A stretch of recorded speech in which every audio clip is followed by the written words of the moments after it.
शास्त्री जी, आपको तो हाथ की लकीरें पढ़ने का इल्म हासिल है।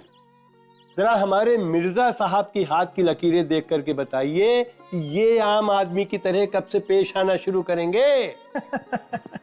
शास्त्री जी, अक्सर मेरे दिमाग में ये सवाल उठता है कि आप लोगों के हाथों की लकीरें देखकर उनका भाग्य कैसे बताते हैं?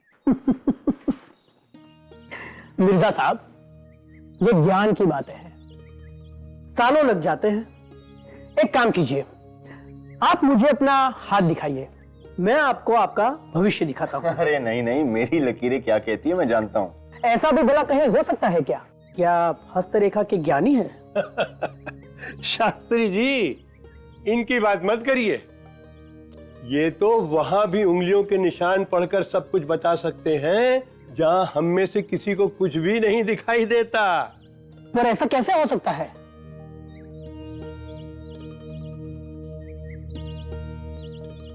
शास्त्री जी, इस छुरी पर मेरे हाथ की लकीरें हैं। क्या मेरी लकीरों को देखकर आप मेरी पहचान नहीं कर सकते? हस्तरेखा से जासूसी? मिर्जा साहब, अगला पैतरा क्या मारोगे? जन्म कुंडली और गृह दशा से चोरी का सुराग लगाना?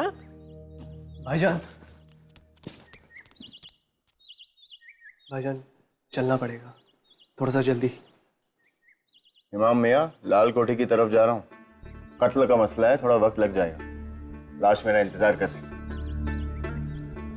पर मैंने तो आपको कुछ भी नहीं बताया अभी, आपको कैसे पता चला? आम खाओ श्याम सिंह, पेट गिनने का क्या फायदा। चलो। भाईजान,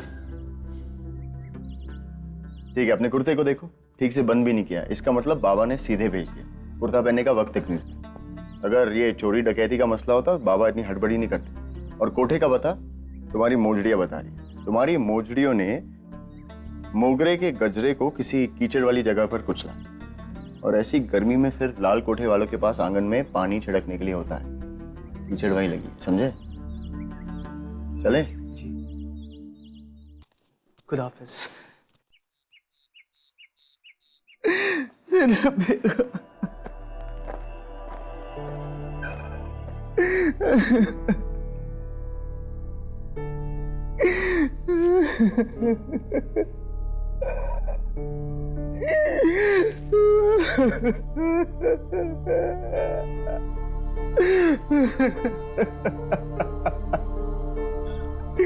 बेगम जाने से क्या हो गया?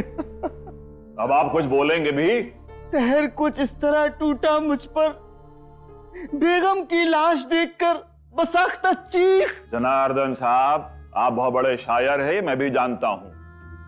दरबार से वजीफा मिलता है आपको आपकी शायरी के लिए, लेकिन ये मुशायरा नहीं है, तफ्तीश है।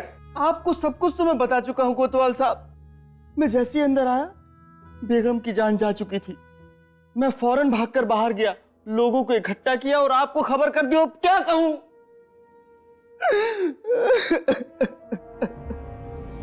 बड़ी जल्दी आ गए।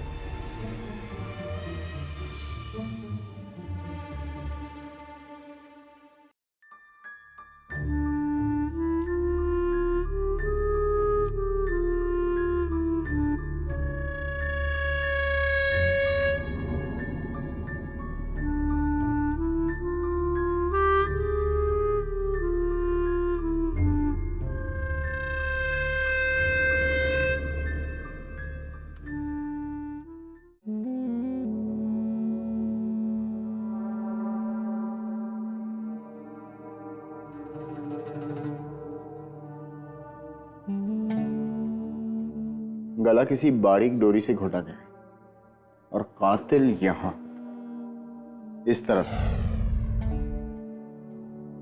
क्या ढूंढ रहे हो? कत्ल का हथियार जिस डोरी से कत्ल किया गया। डोरी? लेकिन यहां तो कोई डोरी नहीं मिली। कोतवाल साहब, कोई चश्मदीद गवाह? हाँ है ना, जनार्दन व्यास, शायर हैं, बड़े शायर। बेगम को अपनी नई ताजी नज्म सुनाने जा रहे थे। फिलहाल तो भीगी बिल्ली बने यहां खड़े हैं। आसिफ, क्या इन्होंने कत्ल होते हुए देखा? कुछ नहीं देखा जनाब। जब ये कमरे में आए तब तक कातिल अपना काम करके जा चुका था।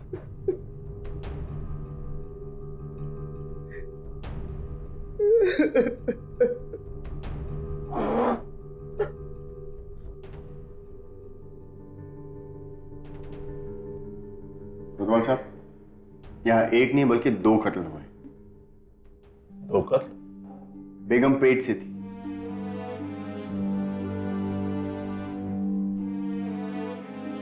ताबीज देख रहे हैं आप? इस तरह के ताबीज आने वाले औलाद की सलामती के लिए बनते हैं। क्या हकीम साहब, हिफाजत हमल कहते हैं इसे। सही कह रहा हूं ना? ज़ैनब बेगम पेट से थी और ये काम कोई कातिल नहीं, दरिंदा ही कर सकता है साहिब, दरिंदा।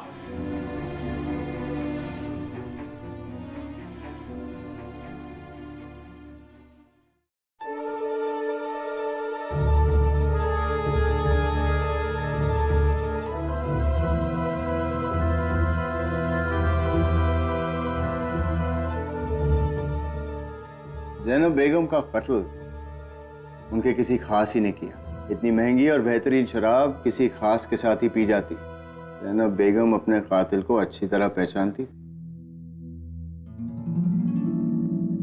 और कोई सुराग? फिलहाल तो नहीं कोतवाल साहब, आपके दरिंदे ने और कोई सुराग नहीं छोड़े। हमारा दरिंदा? भैया आप मुझे ऐसे क्यों देख रहे हैं? ये नाम तो हकीम साहब ने दिया। हाँ। अच्छा मैं चलता हूं, मुझे कहीं और जाना है।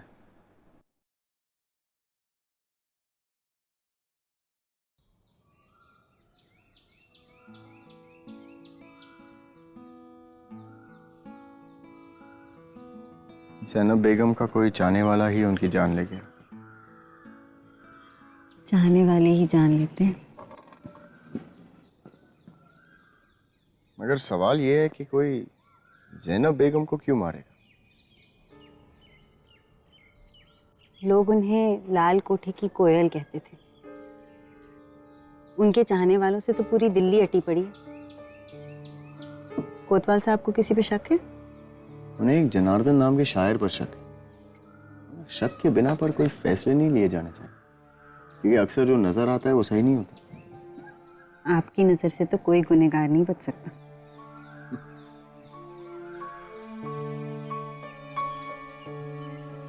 मगर वो शायर ज़ैनब बेगम का खून क्यों करेगा? शायरों को कोठे वालियां बहुत भाती और कोठे वालियों को शायर। तकरार तो उनकी अक्सर एक दूसरे से होती है, शायर की शायर से और कोठे वालियों की दूसरी कोठे वालियों से। क्या ज़ैनब बेगम की किसी और कोठे वाली से कोई अनबन हुई थी? अनबन तो नहीं, लेकिन ज़ैनब बेगम और नुसरत जान के बीच अक्सर अपने चाहने वालों को लेकर खींचतान होती रहती थी। इसका मतलब हमारे कातिल का नुसरत जाके यहाँ उठना बैठना हो सकता है। अरे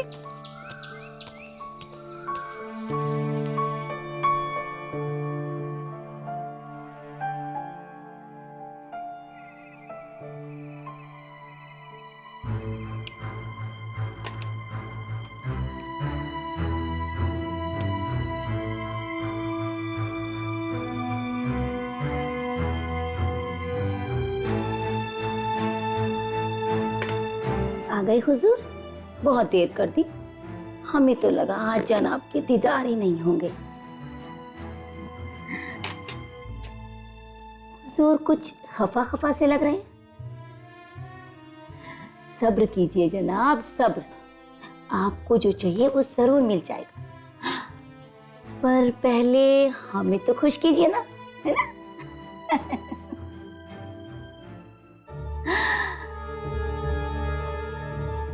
ये की ना जनाबों वाली बात।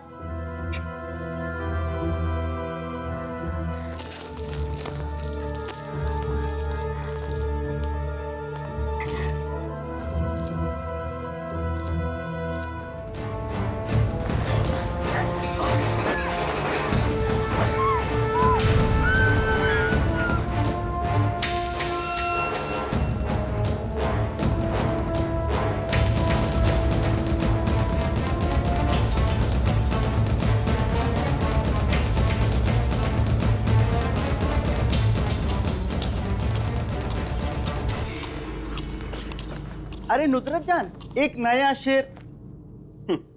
ये देखिए, लोग सर के नीचे तकिए लगाकर सोते हैं, इन्होंने ऊपर रखा है।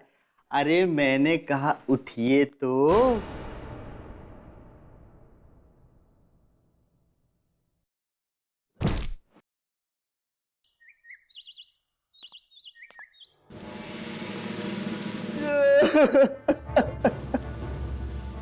मेरी कुदरत नाश चली। आसिफ, जी जनाब। लेकर जाओ इसे।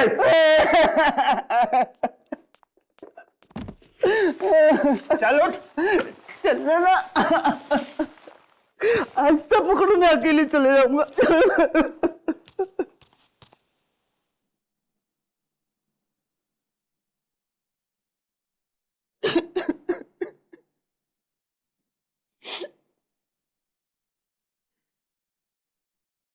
आसिफ,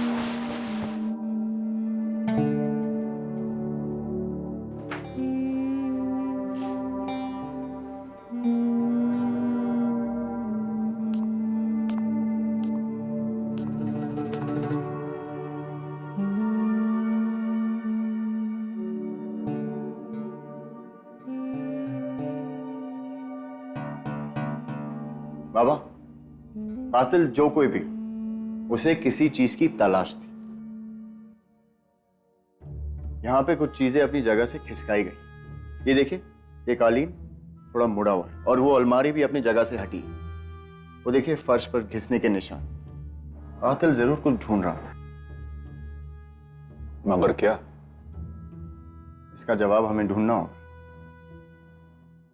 और बाबा, आपका ये जनार्दन, मुझे नहीं लगता कि उसके बाजू में इतना दम है कि वो ये अलमारी हटा सके।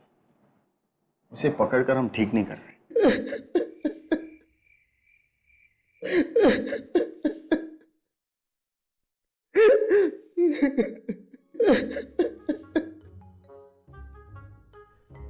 ये कातिल नहीं बाबा, और अगर आप इसे यहीं रखेंगे ना तो रो रो के अपने आंसुओं से डुबो देगा कोतवाली को। ये दोनों वारदात इस एक आदमी के आसपास हुई हैं। या तो इन दोनों कत्ल से इसका कुछ रिश्ता है, या फिर ये एक जबरदस्त इत्तेफाक है। बाबा, आप बिल्कुल सही कह रहे हैं, लेकिन जरा देखिए तो उसे। अरे चूहे को देखकर इसकी हवा निकल जाती है, इंसान का कत्ल कैसे करेगा? जब से होश में आया है, आंख नाक से गंगा जमुना बहे जा रहा है।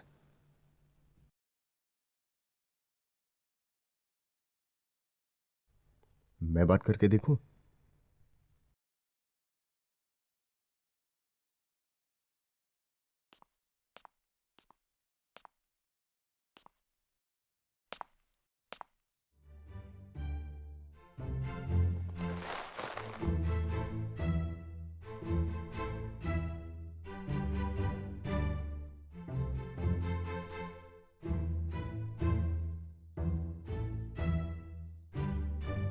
सुना कि आप शायर हैं।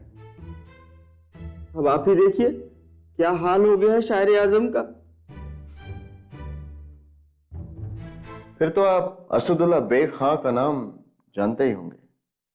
कैसी बातें करते हैं आप, कौन नहीं जानता मिर्जा गालिब को। फिर आप ये भी जानते होंगे कि गालिब साहब ने शायरों के बारे में क्या कहा। गालिब ने कहा,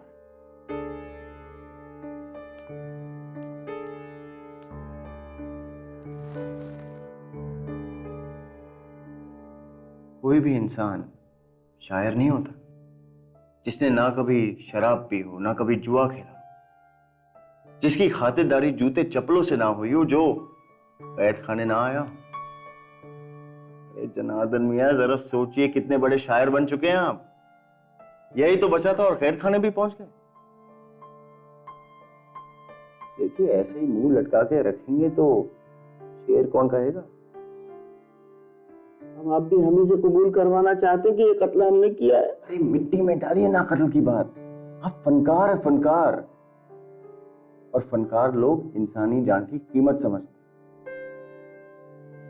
दोनों मरहुमा आपके करीबी थे और इसलिए दोनों बेगुनाहों के कातिल को अपने अंजाम तक पहुंचाने के लिए आपको अपनी जिम्मेदारी निभानी पड़ी। देखिए मिर्जा साहब, कई चीज ऐसी होती है जो दिखती कुछ है होती कुछ है। अब मैं नुसरत जान के बारे में तो ज्यादा नहीं जानता। हाँ, जैनब बेगम दरीबा की कोयल कहलाती थी। खुद बादशाह सलामत ने ये नाम उन्हें दिया था। और उस कोयल के सहन में दिल्ली के सारे बड़े परिंदे आते थे और उन्हीं बड़े परिंदों में से एक बाज था वसीम जंग, बादशाह सलामत की खाला की बिगड़ी औलाद। वसीम ज़ैनब से मोहब्बत करता था और ज़ैनब वसीम के ओहदे और महंगे तोहफों से। जहां तक मेरी याददाश्त साथ देती है, वसीम जंग को चेचक। पर सिर्फ यही एक परेशानी नहीं थी उन्हें। चेचक से वसीम जंग की जान तो बच गई, पर उनकी दाईं आंख नहीं बच पाई और शायद आंख के साथ साथ उनकी अक्ल ने भी उन्हें अलविदा कह दिया। एक दिन बादशाह सलामत की चहेती भतीजी अशरफ महल उनके हाल चाल पता करने पहुंची और उनकी बदतमीजी की सजा के तौर पर बादशाह सलामत ने उनका वजीफा काटकर आधा कर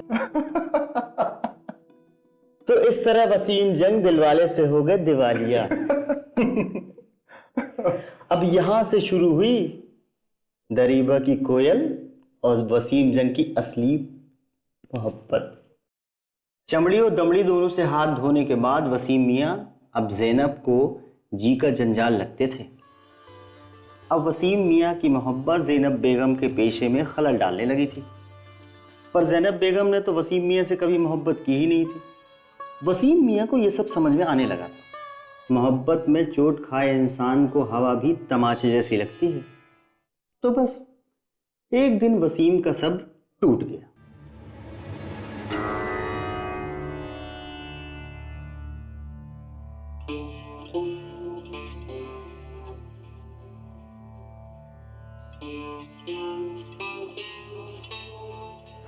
फरामोश, बदलात करेगी। बस मिर्जा साहब, इतना ही जानता हूं मैं तो। नहीं, इतना काफी है। शुक्रिया।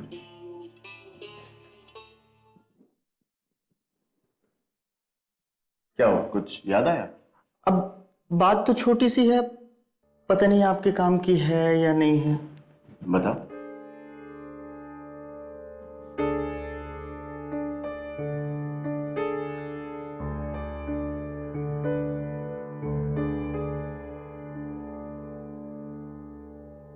और एक और बात बताओ, ये वसीम जंग मिलेगा कहाँ? हैदरपुर में नूरा कुश्तियों में पैसा लगाता है। एक पहलवान अपना भी लड़वाता है। आजकल उनका दाना पानी वहीं पर है। शुक्रिया जनार्दन।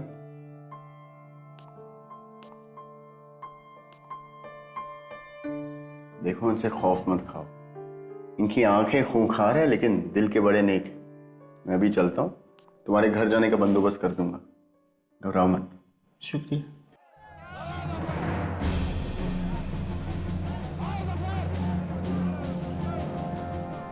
ये कहाँ ले आए भाईजान? कोठे का मसला यही नूरा कुश्ती के अखाड़े में ही सुलझेगा।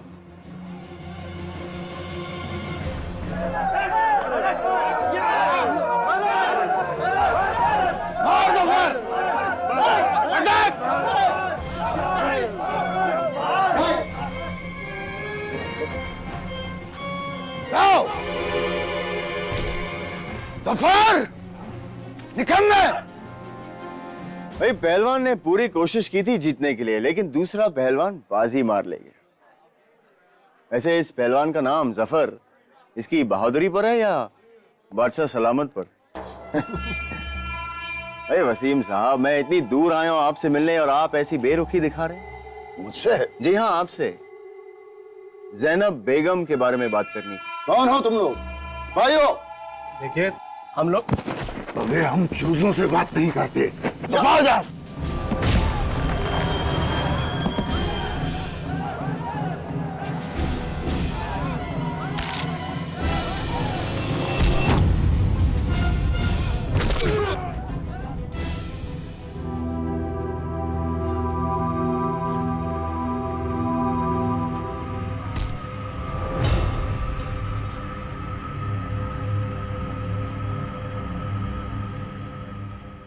अखाड़े में कूदने का बड़ा शौक है तुम्हें, हाँ?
ये शिकस्त मुझे याद रहेगी।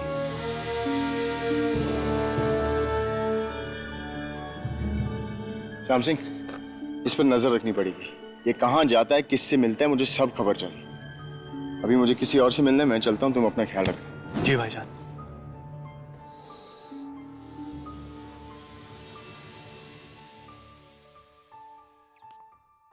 मिर्जा, हमारे गरीब खाने में कैसे? भाई, खजांचियों के गरीब खाने तो नहीं होते किशोरी लाल जी, क्यों? खैर आप सुनाइए, दिल्ली के खजाने और अपनी सेहत का हाल। देखो बेटा, खजाना और सेहत दोनों में ऊपर नीचे होता रहता है, ये जीवन का नियम है। तुम बताओ कैसे आना हुआ? जी दरअसल मैं एक तफ्तीश के सिलसिले में आया। आप वसीम जंग को तो जानते ही हैं। तो क्या उसने फिर कुछ किया है? ये जनाब कभी नहीं सुधरेंगे। हालत खस्ता हो गई है। पर क्या वसीम जंग और जैनब बेगम के बारे में कुछ जानते हैं? आप जैनब बेगम के कत्ल के सिलसिले में वसीम जंग के बारे में जानना चाहते हैं? जी हाँ, कुछ बता सकते हैं आप? मैं आप पे भरोसा करके एक बात बता रहा हूं। इस आदमी के लक्षण अच्छे नहीं हैं। जैनब बेगम के पेट में इनकी नाजायज औलाद पल रही थी। पर एक तवायफ के पेट में शाही शौकीनों के बच्चे होना कोई नई बात तो नहीं। देखो बेटा, दमा और तवायफ एक बार किसी के पीछे पड़ जाती है ना तो जान लेकर के छोड़ती हैं। बच्चे पैदा करना तो बहुत आसान है, किंतु उनको पालना आटे और दाल के भाव मालूम करने जैसा है। जैनब उस बच्चे के लिए वसीम से खर्चा मांग रही थी, लेकिन जिसके पास खाने के लिए दाना नहीं है उस खर्चे को पालेगा कैसे? लेकिन ये सब आपको कैसे मालूम? वसीम साहब का वजीफा मेरे ही हाथों जाता है। ये आते थे मुझसे पैसा मांगने, एक दिन आए थे नशे में धुत, सब बक दिया।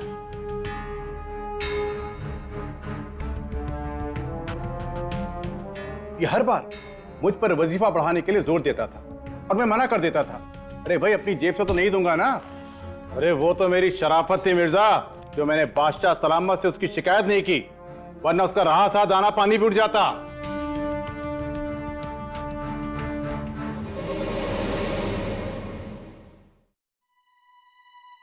शुक्रिया किशोरी लाल जी, मैं चलता हूं। अरे, कोतवाल साहब को हमारा प्रणाम कहिएगा। आदाब।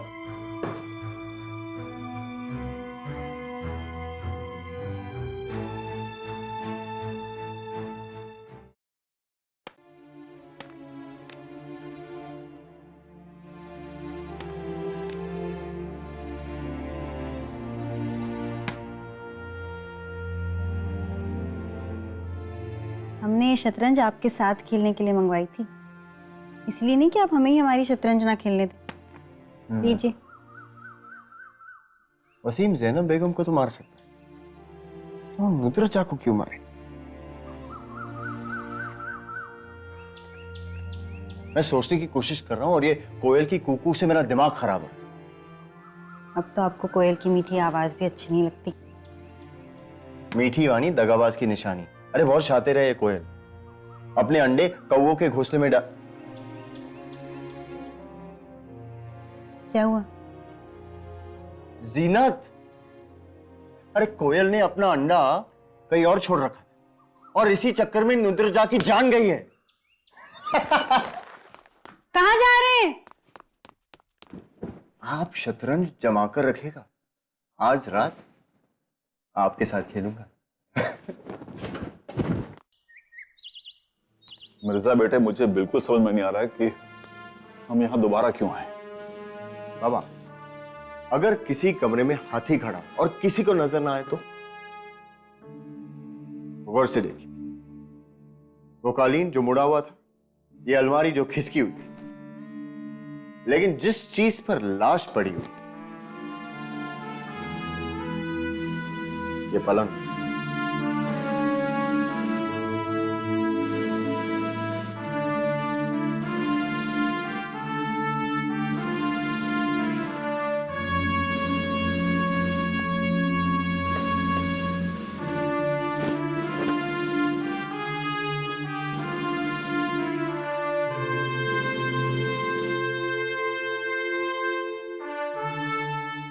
बाबा, ये रहा वो हाथी जो कातिल ढूंढ रहा था,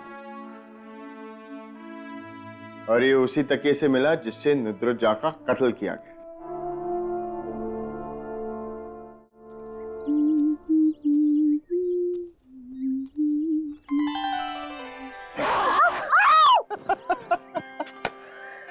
अगर हम गिर जाते तो?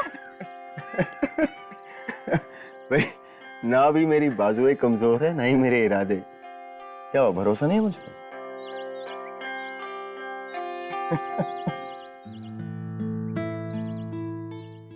जीनत, अपने आप से ज्यादा आप पर भरोसा है हमें। अब यकीन मानिए, आपके भरोसे को कभी शिकायत का मौका नहीं दूंगा।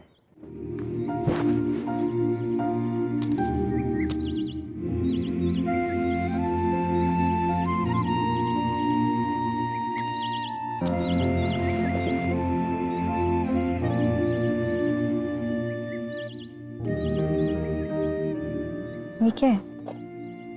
आपके लिए तोहफा, इसे संभाल कर रखना। और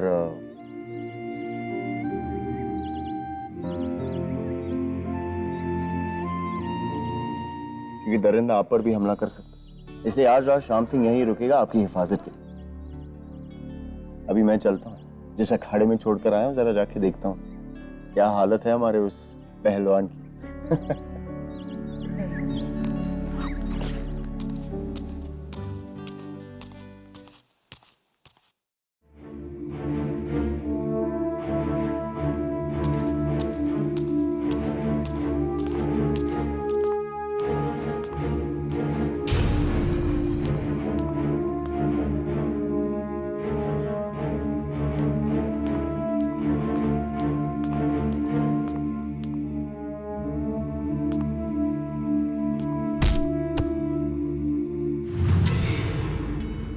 वसीम जंग, तुम अपनी हरकतों से बाज नहीं आओगे। मैंने कोतवाल साहब के बेटे को तुम्हारे पीछे घूमते देखा। मैं तभी समझ गया कि तुम इस पर भी अपनी गुंडागर्दी जरूर दिखाओगे। सबसे पहले इस लड़के से पूछिए, मेरे पीछे पीछे दुम की तरह क्यों चल रहा है? इस दुम को मैंने ही आपके पीछे चिपकाया था वसीम साहब।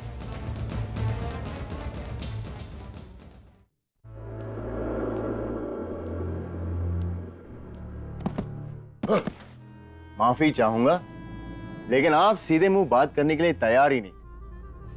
खैर, अब सारी गलत फहमियां बहुत जल्द दूर होने वाली है। जानते हैं क्यों? क्योंकि कातिल का पता चलने ही वाला। क्या सच में? जी हाँ, सच में। भाई नुसरत जहां ने अपनी मौत से पहले ही जीनत बानो को अपनी जान खतरे में होने वाली बात कही थी और कुछ सौंपा भी था।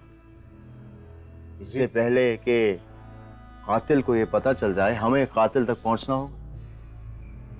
सिपाहियों, आज हमें उस दरिंदे को अगला कत्ल करने से रोकना है।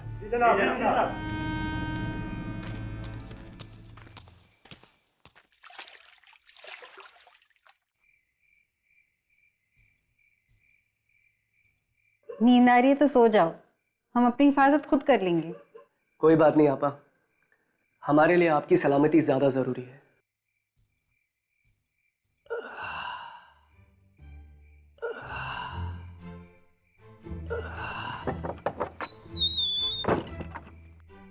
श्याम, इतनी रात का एक कसरत कर रहे हो?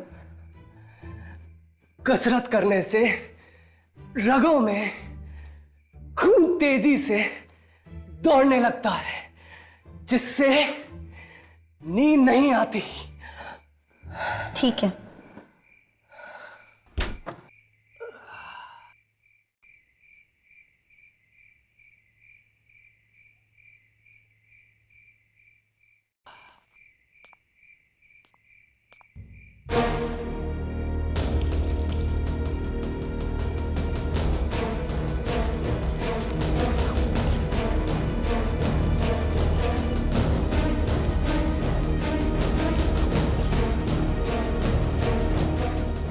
श्याम सिंह, क्या हुआ?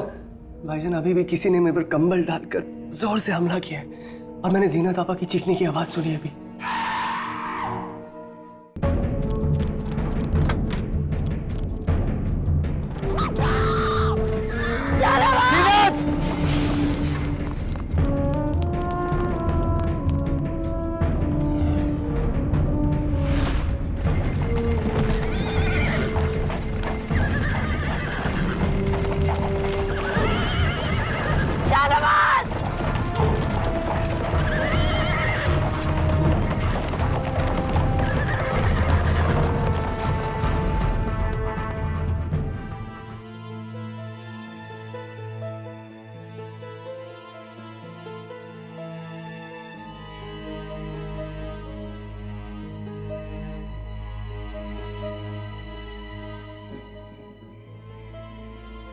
आपने जैसा कहा था हमने वैसा ही किया। आपको कलाबाजियां दिखाने के लिए नहीं कहा था। दिखाइए, कोई चोट तो नहीं लगी आपको?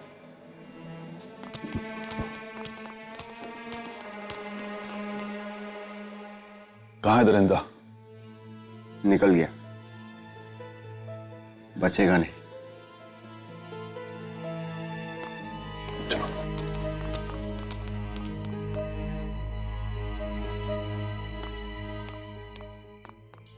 मुझसे तो कहा गया था आगे कोई तकलीफ नहीं होगी मुझे, यहाँ क्यों बुलाया गया? वसीम साहब, ये तकलीफ नहीं है बल्कि शिफा है। और ये चोट खरोंचे लगी कैसे आपको? मुर्गे लड़वाते हैं, लड़ाई के बाद बहादुर को गुस्सा आ गया, खरोच दिया। बाबा, बादशाह सलामत ने खरोची नहीं मारी। इनके मुर्गे का नाम बहादुर होगा, जैसे इनके एक पहलवान का नाम जफर है। क्यों वसीम साहब, सही कह रहा हूं ना? इस सब से क्या ताल्लुक है इसका? भाई मैंने सोचा कि आपको और किशोरी लाल जी को उस दरिंदे से मिला दूं जिसने ये कत्ल किए थे। मिलना चाहेंगे आप?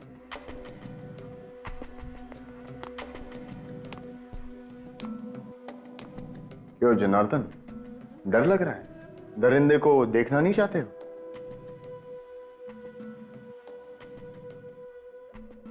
कोतवाल साहब,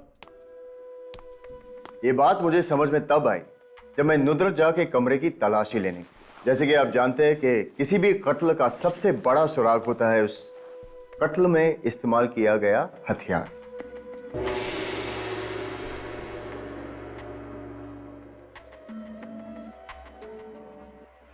मसलन इस वारदात में हथियार थी ये रेशम की डोरी। और गौर से देखिए कोतवाल साहब, इस डोरी पर लाख चिपकी हुई है।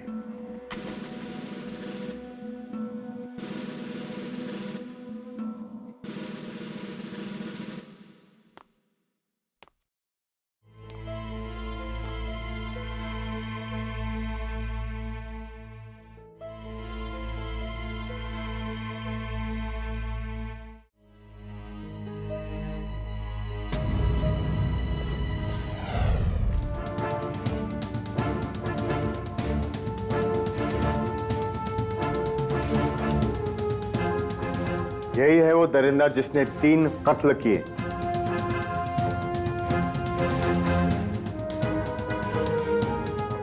ये डोरी और इनके बदन पर जो रंग जीनत ने फेंका था उसने इनका सारा खेल खोल कर रख दिया।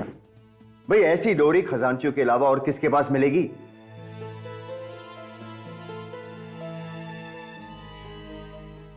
आमतौर पर ऐसे निशान अशरफियों की पोटलियां बांधने वाले छोटे अफसरों की उंगलियों पर होते हैं, खजांचियों की उंगलियों पर नहीं। मिर्जा, सिर्फ इस डोरी के सहारे बादशाह के खजांची को कातिल ठहराना आसान नहीं होगा। कोतवाल साहब, इसलिए मैं पहुंचा रंगरेजों के बाजार में और चलते चलते उनसे लिया पक्का रंग। और ये रंग मैंने दिया जीनत को कि अगर कोई उन पर हमला करे तो वो ये रंग हमलावर पर फेंक दे। और इस पक्के रंग की बदौलत आप रंगे हाथों पकड़े गए किशोरी लाल जी उर्फ हमारे दरिंदे। भाई आप अपने गुनाहों के बारे में खुद बताएंगे या भरे दरबार में बादशाह सलामत के सामने आपको बेपर्दा करें? मैं ज़ैनब बेगम के पास जाता था, वसीम जंग का भी वहां आना जाना था, ये बात मैं जानता था। एक रात कुछ ज्यादा पीने के बाद मैंने नशे में उसे अपने शाही खजाने के गबन के बारे में बता दिया कि मैंने कैसे खजाने में से लाखों अशरफियों का घपला किया था। और उसी का फायदा उठाकर वो बासारू औरत मुझे धमकाने लगी। ज़ैनब और वसीम के इश्क का मुझे पता था। वसीम मेरे आगे सब पक चुका था। पर तभी ज़ैनब से निजात पाने का तरीका आपके दिमाग में आया।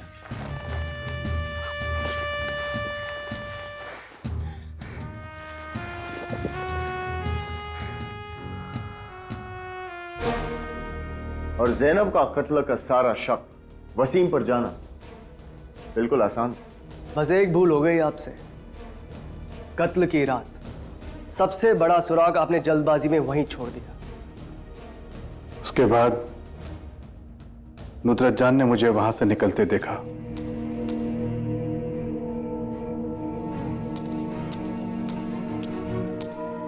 और जो चीज मैं वहां भूल गया था उसे नुदरत ने अपने कब्जे में ले लिया। और उसके बाद जब नुदरत जान ने आपको धमकाना शुरू किया तो आपने उनका भी कत्ल कर दिया। रामखोर, ज़ैनब के बारे में नहीं तो कम से कम उसके पेट में पल रहे हुए बच्चे के बारे में तो सोचता। तू सही मामला दरिंदा है, मैं तुझे जिंदा नहीं छोड़ूंगा। छोड़िए ना। जिंदा नहीं छोड़ूंगा इसको। छोड़ो।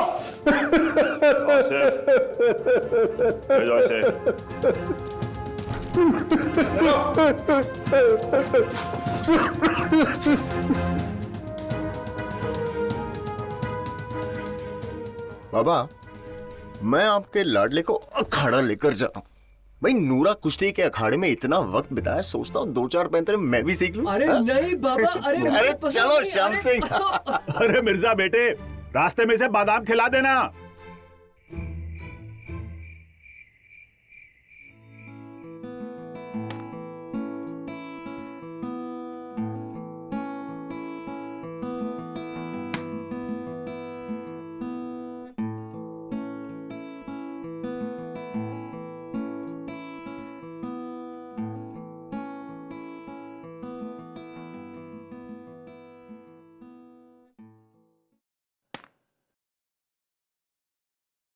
मात हो गई।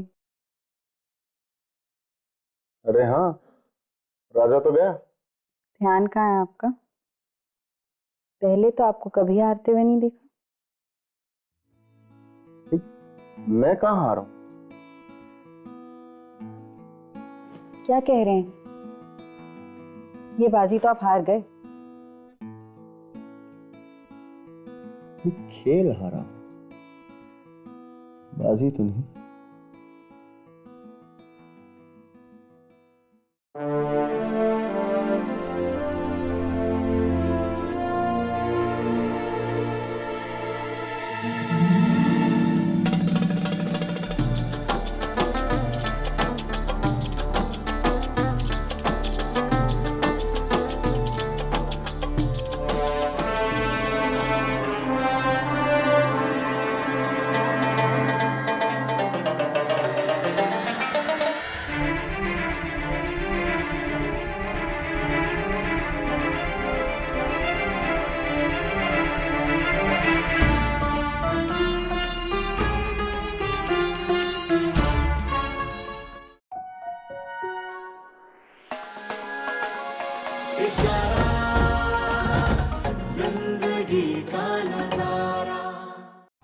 Like, share, subscribe and click on the bell icon to never miss an update from Ishara.